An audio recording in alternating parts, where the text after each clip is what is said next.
what can we do on the daily, on the weekly basis to help support Israel, fight the BDS, and support our homeland? Well, that was an easy question.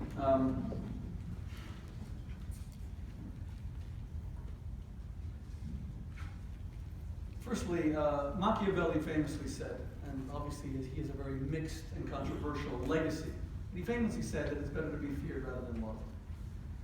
After the catastrophic defeat of the Iran deal, where we were only, when I say we, I'm fully aware of the fact that 80% of Americans opposed the deal, but only about 50% of American jury opposed the deal, which is fascinating. We don't know what Congress would have done ultimately because there was a filibuster, there wasn't even a vote in the Senate. But after the catastrophic defeat, and I say we because nearly every Jewish organization opposed the deal, from the 80s, everyone basically except for J Street.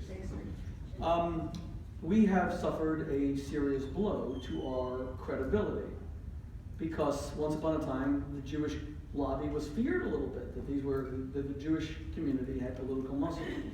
That muscle has been shown to be pretty flabby. And we have to speak honestly about this stuff instead of talking around it because it needs to be fixed. Number one, we have to remember who our friends really are. This was a seminal vote. A lot of people were against Rand Paul, for example, because Rand Paul doesn't believe in foreign policy aid, in foreign aid, so he doesn't want Israel to get $3 billion a year. I could have lived with that. I think it's better if Israel gets it. But it's not a seminal vote. Israel can survive without the money, thank God.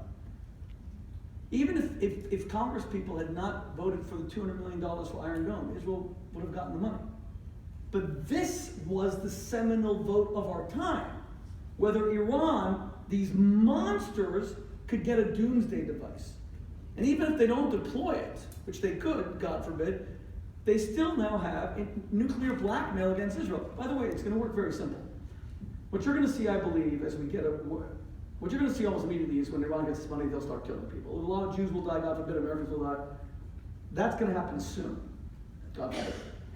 Within a year or two, though, I think what you're going to start seeing is Hezbollah fire attack coming out of Lebanon. And every time Israel launches an incursion to try to stop it, you're going to hear nuclear blackmail. And Iran, Hezbollah basically is Iran, if you go in there, you're going to face something very serious without them saying what it is. But they're pretty close to building a bomb, and we've now legitimized their nuclear infrastructure. That's the devastating effects of this deal. So, given how serious this vote was, we have to remember who our friends are and who our friends aren't. And I book no excuses for those who say that you have to understand because of political pressures, this person voted this way. I'm sorry, you don't play politics with genocide. If a lawmaker was playing politics with genocide of any people, of the Jews, Darfur, Rwanda, they have no business representing the American people in Congress. No business whatsoever.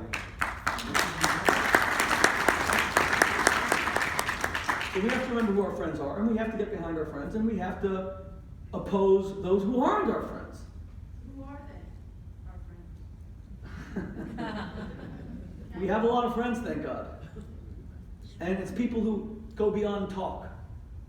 It's people who vote in the right way, who go beyond talk. Like I said, this was the seminal vote of our time. And now Israel has to live with yet another threat.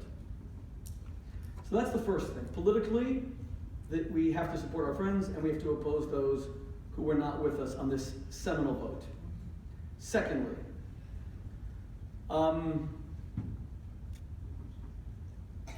we have to be vocal. We have to be very vocal. I'm a great believer that the Jews are good at everything except one thing. They're good at education, they're good at finance, they're great at sports. That was a joke, by the way.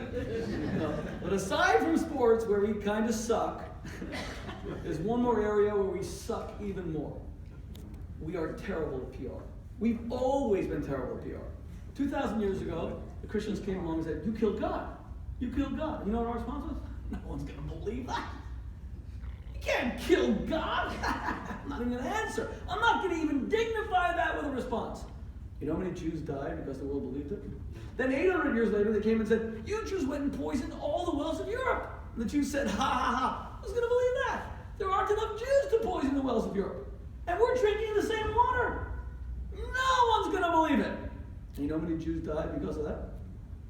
the bubonic plague and all those pogroms. Then they came along and said, you Jews are vampires. You actually drink the blood of little Christian children. Jews said, ridiculous. Now we're Dracula? Ha! Not even going to dignify it with a response. No one's going to believe it. And you know how many people died? Jews died because of the blood libel? The moral of the story is, respond to everything. Master the airwaves. Master advertising. Master social media. There's some JNF board members here. You guys will support JNF. JNF should be putting its money into massive media campaigns on behalf of it. Everything today is decided in the media, by the way. You think these students who end up joining BDS on campus hate Israel, but they're natural anti-Semites? I don't believe that. I think the whole argument that the world's naturally anti-Semitic and therefore we can never really get Israel's message out is a total cop-out. If I got up here as a speaker and I gave the most boring speech in history and put most of you into a deep, irreversible coma, so that JNF was now being served by 20 different lawsuits, my husband hasn't woken up for months, I don't mind that much, but still. That was a joke, by the way. And could you imagine if right after I did that, after I bored you to tears, I said, God, you are the worst audience ever. You guys had a natural dislike for me. That's what we are telling the world. You all hate Israel, therefore we can't communicate. I don't know if the world hates Israel or not. I know that our job is not to reckon with that. It's to communicate, and we suck at communication. We have to bring the battle to our enemy. Who put Israel in the defendant's dock where every day we're just sitting there saying, no, we didn't commit genocide in Gaza. No, we don't kill Palestinian children. No, we don't carpet bomb Palestinian villages. What the heck? We are surrounded by monsters. Why aren't we on the attack?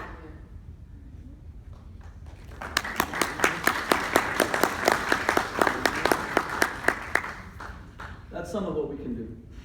Thank you. So we have a last question? We have a question from Isabel Sherman. She wants to know if you could please comment on the negative relationship between President Obama and Prime Minister Netanyahu. There seems to be a great amount of disrespect on the part of our president toward the Prime Minister. Yeah. Well, let me be clear. JNF and Israel should never be politicized. So again, none of this is about a Democratic and a Republican issue, or about President Obama even as a personality. So this is how I'd like to address this. Number one, anyone who says that President Obama is an anti-Semite, and I've seen that written, I've heard it, that is pure character assassination. And it's something where we Jews, we don't play that card. President Obama has an Orthodox Jewish Secretary of the Treasury. His chief political strategist, David Axelrod, is Jewish. I could go on. He's the first president to ever have a Seder at the White House. He visited Israel and showed a lot of love to the Israeli people. I reject utterly these arguments that the president is an anti-Semite, God forbid, and they cannot be said. Less so do I believe that the president dislikes Israel, hates Israel. According to the Israelis, he has vastly increased security and intelligence cooperation. So what is the issue? The president does have an issue, but it's not Jewish related. See, that's our problem, is that we always focus on the Jewish issue. It's not just Israel that the president seems to be a little bit disdainful of. He's not doing anything to save Arab lives in Syria. He's not doing anything to save the people of the Crimea who were invaded by Russia. This president lacks a credible military threat. That's not a political issue. It's not a political issue. We have Putin bombing the rebels we're trying to save right now. That's how ridiculous this has become. What does that have to do with Israel? I think President Obama, who has shown a lot of love towards Israel, seriously dislikes Prime Minister Netanyahu because he probably finds him too militant. The president seems to think that for everything there's a diplomatic solution, when it's been shown time and time again, in his presidency that's not the case. His foreign policy is basically in tatters, with the exception, he would say, of the Iran deal. We'll see how that pans out. I don't believe it's going to work. Listen, I hope I'm wrong. I hope I'm here to eat crow right in front of all of you. That no Americans die because of the deal, no Israelis die, Iran, and God bless the president, and I will apologize on my knees. I hope I am wrong. But the world is on fire everywhere. Now, I'm not saying we should put boots on the ground. I don't want to see American soldiers die, especially for ungrateful people that never even say thank you and end up hating America. Every American boy that dies, that's a tragedy. But you can enforce no-fly zones pretty easily. Cost a little bit of money, but we'd stop people from dying. You can't say that there's a red line about gassing Arab children and then do nothing about it. You just can't do that. So, it's not that he dislikes Netanyahu as a person. I think he dislikes Netanyahu's tactics. He wants to see peace between the Israelis and the Palestinians. He doesn't understand why Netanyahu is so intransigent. He wishes he could bring a comprehensive solution, and he thinks Netanyahu is the problem. When, from Netanyahu's perspective, I think that Netanyahu probably sees the president as a little bit naive. That all of these talks and everything, while they're killing us, murdering us, inciting to genocide, etc., and you overlook it and never even criticize it, Mr. President, come on, what's that about? I mean, the most astonishing thing about the negotiations with Iran was that President Obama didn't once, I was waiting just for one speech in the Oval Office where he said, listen, come hell or high water, I'm going to do this deal. No matter what political price, I'm going to do this deal because I believe in it. You elected me to do what I believe, and I believe in it. But I am here to say categorically that if Iran threatens to annihilate Israel one more time, we are taking a 6-month hiatus from these negotiations. And I bet you Iran would have shut up because they were desperate for this deal. But he couldn't even say that. And you know why? Because the deal is built on such eggshells that even a little incitement like that from the president, the Iran, it could have all fallen apart. This deal is falling to pieces. Who's ever heard of the greatest democracy on earth and the most powerful man on earth, the President of the United States? And there's so much to be proud of in President Obama. His personal story could not be more inspiring. His having raised himself up without being raised by a father to being the most powerful man on earth, and his eloquence, all of that is to be praised. But who has ever heard of the leader of the free world not condemning genocidal threats against the people who were gassed at a rate of 10,000 a day just 70 years ago? That, my friends, is simply not right. And if the Iranians had said it about any other group, if the Iranians had said, listen, we're going to sign this deal, but we're going to kill every African. We're going to sign this deal, but we're going to murder every woman in the Middle East. We're going to sign this deal, but we are going to slaughter every Christian in our borders. Do you think President Obama would have been silent? The reason why we are silent when everyone says they're going to kill the Jews is because you are silent and I am silent. There should have been 200,000 Jews marching on Washington, even those who agreed with the deal. Say you support the deal, but just say, they got to stop saying there's a second Holocaust. That's got to stop. We know where talk like that leads. It's not empty rhetoric. Because once the language, in fact, you know what? Let me leave you with the Devar Torah. Because you see, I'm passionate about this issue, and I might keep you here for a month, and I don't want to do that. Because you got to get back and work hard so you can support JNF. Okay? I'm going to leave you with a little Devar Torah. Yesterday's Torah reading, so the serpent comes to Eve, said before, maybe she's a little bit depressed. Whatever the reason, she's seducible. And he uses this language. He says to her, isn't that a good fruit? Chitovu leinayim. It's we don't know. Michelangelo says it was an apple. The Talmud says it was a fig. Whatever it was, that fruit in the garden was a good fruit. I once heard from Rabbi Manish Friedman, famous Chabad speaker, that all evil begins with the corruption of language. If you can confuse people by corrupting language so they can no longer think in moral terms, then you can do almost any evil afterward. So, for example, notice the Nazis never called the Holocaust extermination. What did they call it? Special treatment. There was always special treatment. The Jews are being moved east for special treatment. God bless President Obama, but he almost never uses the word Islamic terrorism. What does he call it? Religious extremism. The White House had a conference on religious extremism. I expected to see the Amish there. I expected to see some of us Chabad Jews.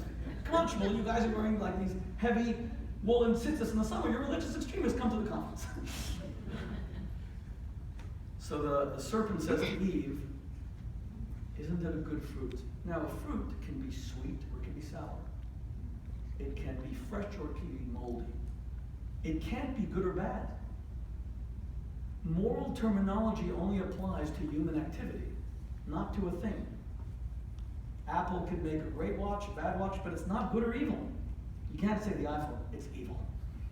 And through the corruption of language, he slowly gets her to sin. Language matters. You know, it's interesting, when Prime Minister Netanyahu, and he apologized for this, said on 2 days before the election that he will not create a Palestinian state, and he later explained what he meant was that there won't be one based on Palestinian intransigence, and we just saw Abu Mazen saying he's not going to negotiate. You'll remember that the White House spokesman, Josh Earnest, said, Prime Minister can't walk this back, words matter. Ever remember this? Words matter! And yet never once did the words of Iran matter in these 2 years of negotiation. We're going to kill all the Jews! That's just bluster. They're saying that for domestic, we're going to annihilate Israel. They don't mean it. Words don't matter. No Palestinian state. My God, these words matter. That's selective, my friends. So I don't believe in being political about Israel. I don't believe in politicizing Israel. I believe in being fair about President Obama and thanking him for all the good, while holding him accountable for all the things that weren't so good. But I know, as I conclude, for the 5th time, that Israel really is battling for its life. And we have to step up to the plate. My friends, no more Holocausts. You know, one was quite enough. We really don't need another one. And when people threaten it, take it seriously. When they stab 4 Jews in a day, to understand that in American terms, you have to multiply it by 60. So what's 60 times 4? 240. Okay, so imagine 240 Americans stabbed every day for the past 10 days. There would be 2,000. There'd be outrage, and there isn't.